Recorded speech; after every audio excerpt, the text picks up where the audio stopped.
All right, well, we're down here at the Fourpoints Sheraton here in Point Everett off Venetian, and a very special, unique business event happening called B2B Resource, going to be starting later today.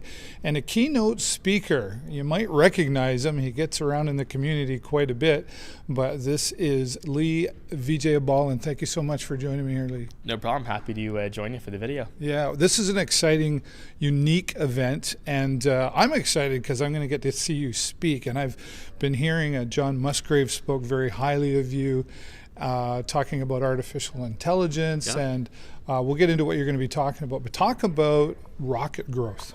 For sure, yeah. So most people in the community know our company Tomorrow. We've been around for almost a decade now, and we've sort of grown to a point where we're now building our own startups at our company, and we're having a lot of fun with that. We've got some ventures that we're doing in software, and what we've decided to do, just so that we continue to support small businesses, that's really why I got into business, was to help founders build out their vision, help them grow their business. Right. We built RocketGrowth, which is my coaching and consulting business, and this is basically a way for us to meet the needs of small business owners, even though they may not qualify for our agency, and support them in owning their own marketing. And that's kind of the difference between RocketGrowth and most marketing agencies, is we don't want to have you as an ongoing customer. We want to help turn around the entire business's growth strategy and then install that in your business so you can be self-sufficient, sustainable, and successful in a more financially feasible way. That's kind of a unique approach. Like, normally you want a customer, and then retention is kind of the key factor. That's kind of the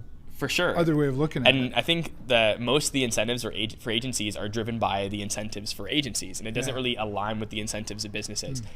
Agencies got lots of different clients, so it's hard to actually give them the attention that they deserve to be competitive. They also have long-term contracts, so the work gets drawn out over 12 months or multiple years, where what businesses need is they need things to happen quickly, and they also need their monthly advertising budget to go to ad spend, not going to various agencies doing a bunch of different work. So some businesses are at the scale where that makes sense, but most small businesses actually aren't, which is why CMOs are the #1 replaced C-suite executive, and marketing agencies are the most frequently rotated vendors, because people are just not getting the results that they want. Right. So we know those are the trends that are happening, and between AI and automation and software, we know business owners are getting more and more empowered to do their own marketing. What they actually need is guidance and the right foundation. So RocketGrowth builds out that foundation, and then we also provide ongoing support at a very low cost to give you that guidance so you don't feel like you're alone. Right. And that's sort of a different model than most agencies today. So, for example, like somebody like me, I'm a one-man show, so my budget is very, very limited. When you say small business, define what you mean by that. So we're targeting businesses that are doing, it honestly depends on the industry, because obviously they have different margins and different operation expenses, but typically doing a few $100,000 a year to a few $1 million a year, but solopreneurs doing a couple $100,000 a year will still be able to justify the expense. Again, there's still a cost for us to come in and do the entire funnel overhaul. We basically redo the entire digital presence of the business.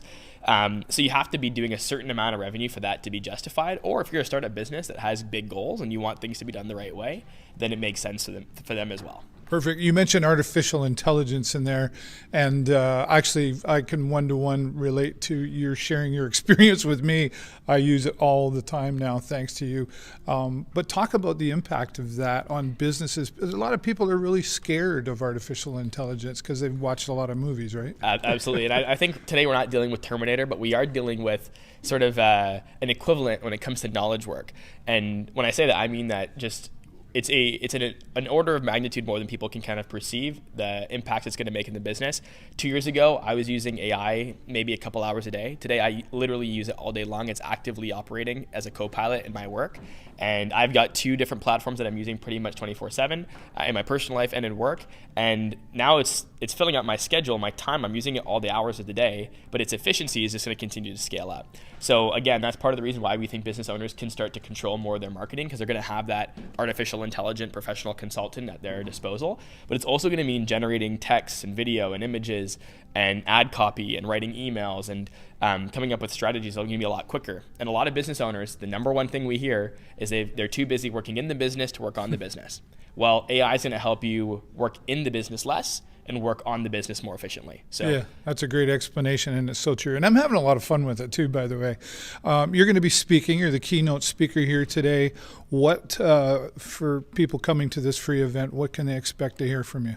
So I'm going to be sharing my playbook for 2025. And it was really just me reflecting on where the trends are going, what's the world looking like, what's the climate economically, politically, culturally, and thinking of what are the 3 things that I want to identify for the audience today that I think are the most important. So I've got 3 themes that are part of my 2025 playbook.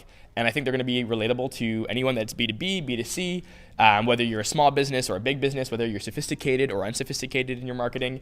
I try to make it universal, but the 3 ideas that I think you should at least be able to go home inspired by 1 or 2 of them, maybe all 3 of them, and they will help you rethink the work that you're doing to grow your business. At the end of the day, if you're growing your business, I'm sure what I'm going to be sharing today is going to be helpful. There's going to be a little bit of AI. There's going to be a little bit of more philosophical, and then also just some tactical advice as well. So it should be fun. There's going to be a Q&A at the end, and I'll be just taking like rapid fire questions from business owners in the audience to try to work through different questions they have, and hopefully you guys can all show up and participate in person. Yeah, and then of course you're going to be here throughout into the evening around 6 o'clock to be here at RocketGrowth and answer anybody's questions as well. Absolutely. So yeah, me and my team are going to be here at the RocketGrowth booth. You can speak to me or somebody else from our team, and we'll be happy to answer any questions about what we're doing at RocketGrowth and how that might be able to help your business. Perfect. Lee, thanks so much. I'm looking forward to the keynote that's going to be happening here once again. And you can come on down here. It's a free event at the Fourpoints, a very unique